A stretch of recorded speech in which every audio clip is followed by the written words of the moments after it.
योगी आदित्यनाथ की क्वालिफिकेशन और अरविंद केजरीवाल की क्वालिफिकेशन का फर्क देखो। योगी आदित्यनाथ कहां से उठकर आते हैं, उसकी राजनीति किस बैकग्राउंड से आती है वो देखो, और अरविंद केजरीवाल की राजनीति किस बैकग्राउंड से आती है।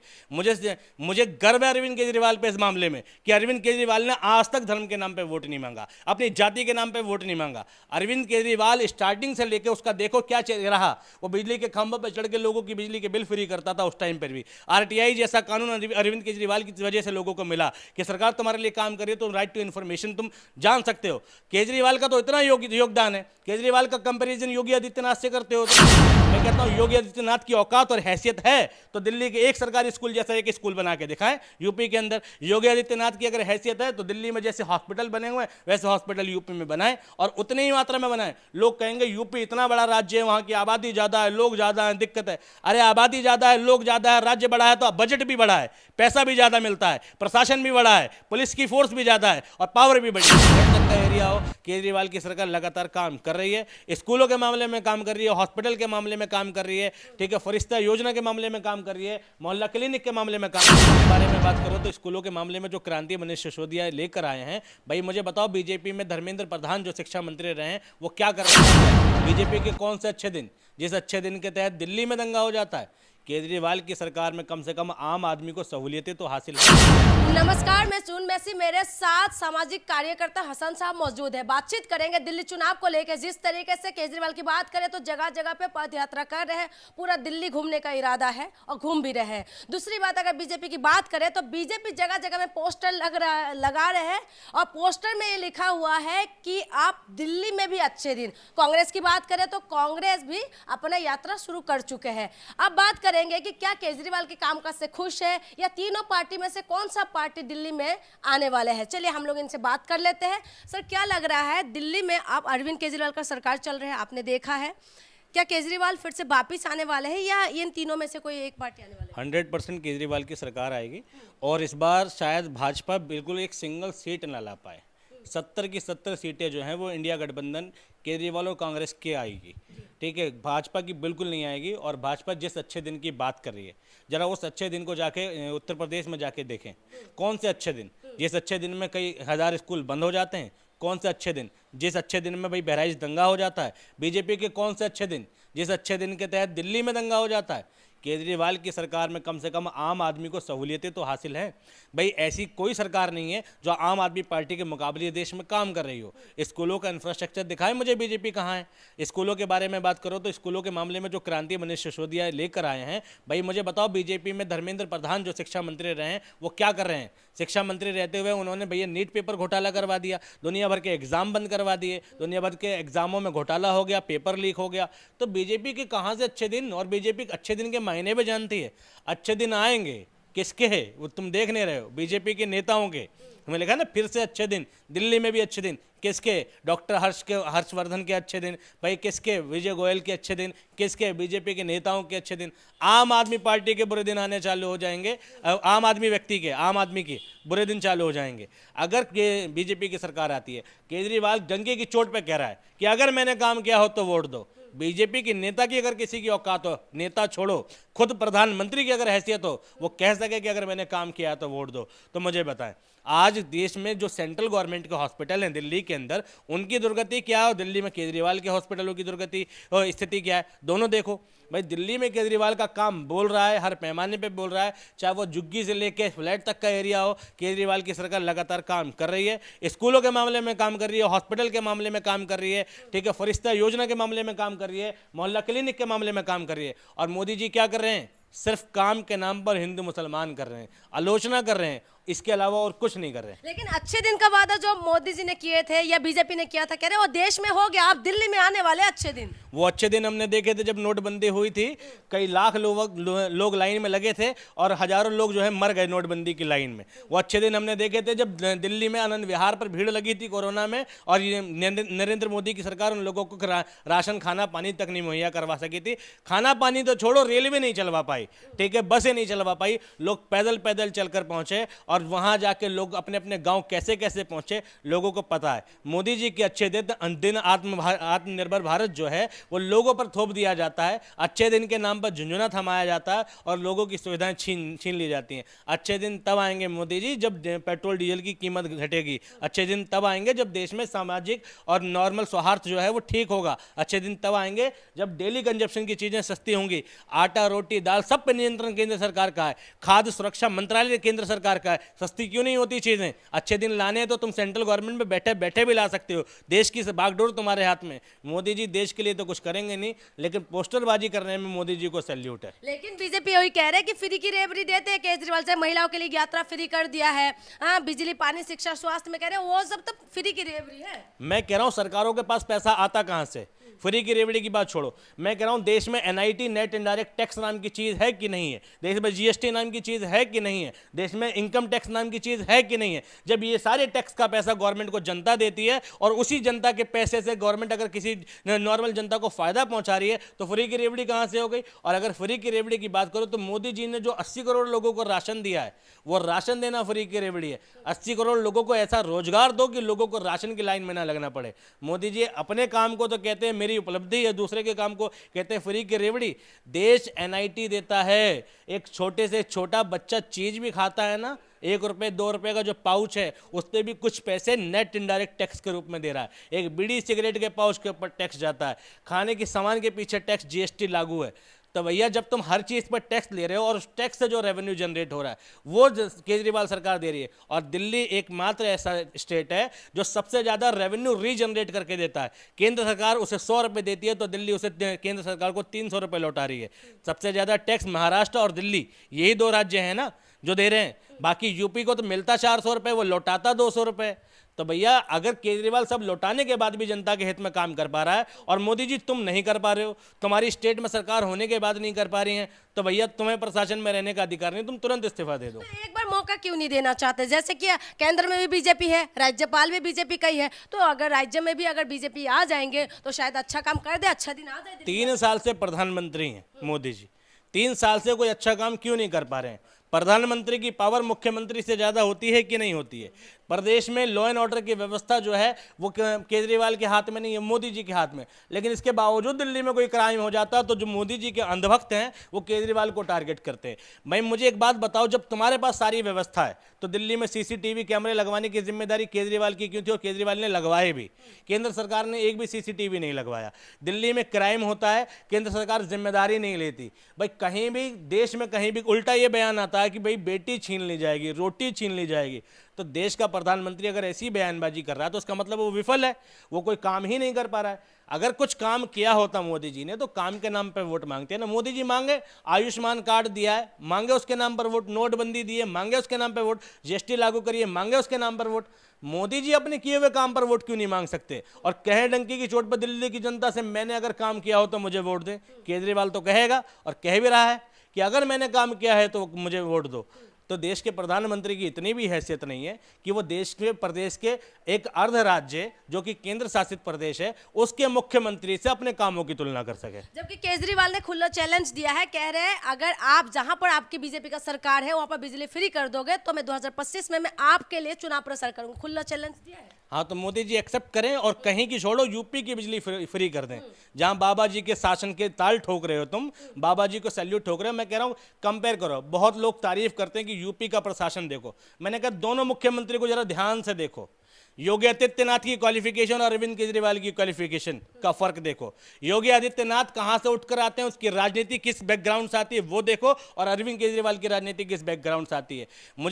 मुझे गर्व है अरविंद केजरीवाल पे इस मामले में कि अरविंद केजरीवाल ने आज तक धर्म के नाम पे वोट नहीं मांगा, अपनी जाति के नाम पे वोट नहीं मांगा। अरविंद केजरीवाल स्टार्टिंग से लेकर उसका देखो क्या रहा, वो बिजली के खंभों पर चढ़ के लोगों की बिजली के बिल फ्री करता था। उस टाइम पर भी आरटीआई जैसा कानून अरविंद केजरीवाल की वजह से लोगों को मिला कि सरकार तुम्हारे लिए काम करिए तो राइट टू इन्फॉर्मेशन तुम जान सकते हो। केजरीवाल का तो इतना योगदान है, केजरीवाल का कंपैरिजन योगी आदित्यनाथ से करते हो तुम।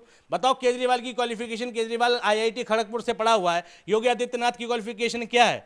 योगी आदित्यनाथ को हिंदू मुसलमान करने के सिवा कुछ नहीं आता। तुम कंपेयर करो कि केजरीवाल से अच्छा मुख्यमंत्री है। खाक अच्छा मुख्यमंत्री है। शासन व्यवस्था के नाम पर किसी एक धर्म को क्रिटिसाइज कर दिया और तुमने ताली बजा दी। मैं कहता हूं योगी आदित्यनाथ की औकात और हैसियत है तो दिल्ली के एक सरकारी स्कूल जैसा एक स्कूल बना के दिखाएं यूपी के अंदर। योगी आदित्यनाथ की अगर हैसियत है तो दिल्ली में जैसे हॉस्पिटल बने हुए हैं वैसे हॉस्पिटल यूपी में बनाएं और उतनी ही मात्रा में बनाएं। लोग कहेंगे यूपी इतना बड़ा राज्य है, वहां की आबादी ज्यादा है, लोग ज्यादा है, दिक्कत है। अरे आबादी ज्यादा है, लोग ज्यादा है, राज्य बड़ा है तो बजट भी बड़ा है, पैसा भी ज्यादा मिलता है, प्रशासन भी बड़ा है, पुलिस की फोर्स भी ज्यादा है और पावर भी बड़ी है। जब सब कुछ तुम्हारे पास बड़ा है तो तुम करके क्यों नहीं दिखा सकते? जबकि दिल्ली का केजरीवाल एक छोटे से राज्य में इतनी बड़ी क्रांति ला सकता है शिक्षा के मामले में, स्वास्थ्य के मामले में, तो यूपी का सीएम क्यों नहीं ला पाता? क्यों झुंझुना बजा रखा है हिंदू मुसलमान का? और देश का प्रधानमंत्री क्यों बजा रहा है झुंझुना? मैं कह रहा हूं मध्य प्रदेश जैसे राज्यों में जातीय घटना होती है, ठीक है, उत्तर प्रदेश जैसे राज्यों में जातीय घटना होती है, जहां जहां बीजेपी है वहां जातीय घटना होती है। लोग निम्न जाति के लोगों के ऊपर उच्च जाति के लोग क्या करते हैं कि अलग अलग पेशाब कांड करते हैं, उनका शोषण करते हैं। ये वाले कांड दिल्ली में क्यों नहीं होते? जातिवाद दिल्ली में क्यों नहीं है? क्योंकि दिल्ली में एक मानसिकता डेवलप होती है और वो मानसिकता डेवलप हो रही है जस्ट बिकॉज ऑफ एजुकेशन। क्योंकि दिल्ली में स्कूल अच्छे हैं, दिल्ली में सरकारी स्कूल हैं, लोगों को प्राइवेट स्कूलों की दौड़ नहीं लगानी पड़ती। प्राइवेट में सिर्फ अमीरों के बच्चे जाते हैं और सरकारी में गरीबों के बच्चे जाते हैं। और मुझे गर्व है कि दिल्ली का सरकारी स्कूल प्राइवेट स्कूल से ज़्यादा फैसिलिटीज़ प्रोवाइड करता है सुविधाओं के मामले में। थोड़ी बहुत दिक्कतें हैं एजुकेशन के मामले में, वो पूरी हो जाएंगी, लेकिन एटलीस्ट किसी ने शुरुआत तो करी। यूपी की सरकार शुरुआत भी नहीं कर रही, मोदी जी की सरकार शुरुआत भी नहीं कर रही। जो बनाया होगा पिछली सरकारों का बनाया हुआ उसी पे झुंझुना बजा रहे हो, हमने ये कर दिया वो कर दिया। लेकिन कांग्रेस और बीजेपी आरोप लगाते हैं कि पुरानी जो स्कूल है उसको डेंटिंग पेंटिंग कर रहे हैं। लेकिन वही बात करें, केजरीवाल की सरकार अभी फ्रांस भेजा है, फ्रांस लैंग्वेज सीखने के लिए जो है 30 बच्चे इंडिया से गए हैं, सरकारी स्कूल के बच्चे हैं और वहां पर जाके पेरिस भी घूम रहे हैं। तो उसको किस नजर से देख रहे हैं? लेकिन ये लोग तो कहते हैं कि denting painting. School of excellence हमने हैदराबाद में देखा था सबसे पहला, ओवीसी स्कूल ऑफ एक्सीलेंस के नाम पे। केजरीवाल ने उस स्कूल को देखा, स्टडी किया और दिल्ली में अंबेडकर स्कूल ऑफ एक्सीलेंस के नाम से है, डॉक्टर भीमराव अंबेडकर को समर्पित किया और स्कूल ऑफ एक्सीलेंस के नाम से स्कूल खोला और दिल्ली सरकार की योजना के तहत खुला और केंद्रीय विद्यालय के बगल में खुला हुआ है दिल्ली खिचड़ीपुर के अंदर, और ऐसे एक दो जगह और खुला हुआ है। स्कूल ऑफ एक्सीलेंस जैसी योजना केंद्र सरकार क्यों नहीं ला रही? केंद्र सरकार जवाहर नवोदय विद्यालय की योजना चलाती है जो राजीव गांधी ने चलाई थी। केंद्र सरकार केंद्रीय विद्यालय की योजना चलाती है जो कांग्रेस की सरकार ने चलाई थी। नरेंद्र मोदी की उपलब्धि के तहत कौन सा विद्यालय खोला गया? यूपी में जो चला बालिका इंटर कॉलेज, गौतम बुद्ध बालिका इंटर कॉलेज, वो भैया मायावती लाई थी। यूपी सीएम ने कौन सा विद्यालय खोला? गौतम बुद्ध जो यूनिवर्सिटी है वो मायावती की बनाई हुई थी। भाई झुंझुना बजाने से कुछ नहीं होता, काम करने से होता है। जमीन पर काम करने वाला व्यक्ति धर्म की बात नहीं करेगा और जो धर्म की बात करेगा यकीनन उसे जमीन पर काम करना ही नहीं है। तो अरविंद केजरीवाल का क्या क्या काम से आप खुश है? खास करके अरविंद केजरीवाल शिक्षा स्वास्थ्य की बात करते हैं और स्वास्थ्य में फरिश्ता योजना। वोट देने के जो मुद्दे हैं वो रोटी, कपड़ा, शिक्षा, स्वास्थ्य, रोजगार हैं और इन सभी मुद्दों में केजरीवाल ने बेहतर काम किया है। दिल्ली की मजदूरी दूसरे राज्यों की मजदूरी में ज़्यादा है। दिल्ली में जो मजदूरी वेतन है, डेली वेज है, वो दूसरे राज्यों से अधिक मिलता है। दिल्ली में भाई इंडस्ट्रियल एरिया भी डेवलप हो रहे हैं और दिल्ली हालांकि कुछ मामलों में नोएडा पर भी डिपेंड करता है। इसके बाद दिल्ली में ट्रांसपोर्ट व्यवस्था देख लो, दिल्ली की सड़कों की व्यवस्था देख लो, दिल्ली के अंदर स्कूलों की व्यवस्था देख लो, दिल्ली में हॉस्पिटल की व्यवस्था देख लो। किसी कंपैरिजन में यूपी के मुख्यमंत्री टिकते नहीं है, बीजेपी का कोई मुख्यमंत्री नहीं टिकता है। मैं कह रहा हूं किसी भी मुख्यमंत्री को बैठा ले और अरविंद केजरीवाल से डिबेट करा ले। मुख्यमंत्री छोड़ो, बीजेपी के प्रधानमंत्री जो हैं नरेंद्र मोदी जी 1 to 1 डिबेट कर लें। अमेरिका में तो चुनाव होते हैं तो प्रधानमंत्री पद के उम्मीदवार आपस में डिबेट करते हैं, जो जीत जाता है वहीं से घोषणा एक तरीके से मान लिया जाता है, ठीक है। मैं कह रहा हूँ हमारे देश का प्रधानमंत्री कैमरा नहीं फेस कर पा रहा, वो अपना तथाकथित मीडिया लेके घूमता है, एक प्रेस कॉन्फ्रेंस नहीं कर पा रहा, वो जवाबदेही तय नहीं कर पा रहा और उसको तुम कह रहे हो कि उसने काम किया, इतना अच्छा काम किया तो एक प्रेस कॉन्फ्रेंस करें फुल्ली फ्रीडम के साथ। और मैं कह रहा हूँ रवीश कुमार के साथ कर लें एक बारी, तब पता चल जाएगा मोदी जी ने क्या काम किया है। लेकिन जो आरोप लगे हुए हैं अरविंद केजरीवाल की, पूरा पार्टी के अंदर बड़े बड़े नेता जेल के अंदर चले गए, अब खैर बेल पे तो बाहर है, लेकिन वही बीजेपी कहते हैं कि ये लोग तो जेल वाले केजरीवाल है, अब बेल वाला केजरीवाल बन गए। इससे कुछ प्रभाव पड़ेंगे दिल्ली में? मैं कह रहा हूँ अगर मोदी जी की सरकार चली जाए तो शायद अगले दिन मोदी जी भी जेल में देखें, ठीक है। जेल वाली सरकार, भाई प्रशासन तुम्हारा, ठीक है। वो एक चुटकुला सुना था मैंने कि राहुल गांधी ने मोदी जी से कहा कि चल यार कुछ शॉपिंग कर आते हैं। मोदी जी कहते हैं बड़ी तंगी है, पैसों की बड़ी परेशानी है। तो राहुल गांधी ने पूछा ऐसा क्या खरीद लिया? तो भैया मोदी जी बोले ईडी खरीद लिया, सीबीआई खरीद लिया, मीडिया खरीद लिया, पैसे नहीं बचे अब इनसे वसूलूंगा। तुम पर कराऊंगा रेड। तो भैया मोदी जी सब कुछ खरीद रहे हैं, उसके बाद कह रहे हैं भाई मोदी जी के बस की नहीं है, मोदी जी की इतनी कैपेसिटी नहीं है, इतनी हैसियत नहीं है कि वो अपने काम पर वोट मांगे। और रही बात जेल का, ये तो पूरा भारत जानता है और विदेश तक लोग जान रहे हैं कि सत्ता का दुरुपयोग जिस हद तक इस सरकार ने किया है और नरेंद्र मोदी जी ने किया है, उतना दुरुपयोग तो किसी सरकार ने नहीं किया। भाई मैं कह रहा हूँ सत्ता को लेकर बंटवारा चल रहा है, प्रवर्तन निदेशालय किसके अधीन काम करता है, सीबीआई किसके अधीन काम करती है, और इतने बड़े भाई दोषी हैं तो कोर्ट बेल क्यों दे रही है, और तुम साबित कुछ नहीं कर पा रहे हो, बस ढिंडोरा पीट रहे हो कि केजरीवाल जेल वाला, बेल वाला, ये और वो। साबित क्यों नहीं हुआ? तुम्हारे सांसदों के ऊपर तो बलात्कार तक के आरोप लगे, तुमने क्या कहा? कुलदीप सेंगर ने क्या क्या नहीं किया? भाई मैं बताऊं, ब्रजभूषण शरण सिंह ने क्या क्या नहीं किया? अभी उसके बेटे ने कांड कर दिया, गाड़ी से कुचल दिया। दिल्ली में प्रभाव पड़ेंगे ये जो नेगेटिव? दिल्ली में इसका कोई प्रभाव नहीं पड़ना, ठीक है। दिल्ली में केजरीवाल की सरकार आ रही है और मेरे हिसाब से बीजेपी बिल्कुल साफ है। एक सिंगल सीट जीतना बीजेपी के लिए बहुत डिफिकल्ट है, बहुत मुश्किल है। लेकिन अच्छे दिन का तो वो दिखा रहे, सपना दिखा रहे। हाँ बता रहा हूँ ना, वो अच्छे दिन लिखे तो हैं कि दिल्ली में भी अच्छे दिन। आगे की लाइन है बीजेपी के नेताओं के नीचे लिखा होगा भारतीय जनता पार्टी, दिल्ली में भी अच्छे दिन भारतीय जनता पार्टी के। लोग समझ जाएं सारा, वो अपने अच्छे दिन की बात करें, यानी अगर हमारी सरकार आएगी तो हमारे अच्छे दिन हो जाएंगे। हमारा जो ऑफिस है वो 7 स्टार हो ही गया है, अब दिल्ली प्रदेश वाला भी हो जाएगा। लेकिन बीजेपी के हिंदुत्व के सामने केजरीवाल का काम कहाँ टिक पाएंगे? बीजेपी का हिंदुत्व, बीजेपी का कब से हिंदुत्व हो गया? तो कहते हैं हिंदू को मजबूत किया है ना। कैसे मजबूत किया? मैं पूछ रहा हूँ कि हिंदुओं के नाम से कितनी गुरुकुल खोले हैं बीजेपी ने, मैं ये जानना चाहता हूँ। कितने हिंदुओं को 15 लाख रुपए दे दिए मोदी जी ने, जो घोषणा की थी। 2.5 लाख रुपए मकान की योजना वो लाए हैं, तो ये बताओ सिर्फ हिंदुओं को मिले हैं, मुसलमानों को भी मिले हैं? भाई ऐसी कोई योजना भारत में नहीं चलती जो सिर्फ हिंदुओं के नाम पे चलती हो। और मैं कह रहा हूँ अगर मोदी जी इतने बड़े हिंदू हृदय सम्राट हैं तो हिंदुओं की आस्था के नाम पर हिंदुओं के नाम से एक स्कूल खोल दें, ठीक है, एक नहीं 10 खोल दें और हिंदुओं के लिए काम तो करें। भाई टी कैंप की झुग्गियाँ, इंदिरा कैंप की झुग्गियाँ, दिल्ली की झुग्गियाँ इंतजार कर रही है नरेंद्र मोदी का कि वो झुग्गियों की गलियों में आए।